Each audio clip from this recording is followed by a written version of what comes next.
ওইসব emotional drama বন্ধ কর, এখনো সময় আছে, শুধরে যা। শুধু ন্যাকামি, এটুকু না জানলে হয়েই যেত। ইমোশনাল ড্রামা, ইস কিচ্ছু বোঝে না দেখো। হ্যাঁ রে, ওরে কতদিন যাবৎ খেতে দিই না, ঘর বন্ধ করে রেখেছি, দেখো দেখি কি ড্রামা করতে পারে এটুকখানি বাচ্চা।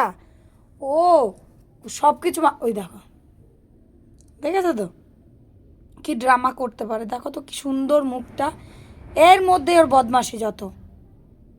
কি পড়লো ওদিকে, ভাঙচুর কি হলো শান্ত? কিরে এই বদমাস, তোমরা নাকি বলো ও নাকি খুব শান্ত, এই যে শান্তর নমুনা, দেখো কি সুন্দর শান্ত হয়ে বসে আছে, সত্যি শান্ত হয়ে বসে রয়েছে। আদৌ এরকম না, অটোওয়ালা অটো দাঁড় করিয়ে ওকে দিয়ে যায় আমার বাড়িতে, তারপরে মানে ওকে বন্ধ করে রেখেছি আমি, কি করব? ও একটু সুস্থ থাকে না, এদিকে ঘরে বাড়ি আমরা সবাই কাজ করি আর চট করে ও রাস্তায় চলে যায়। কিরে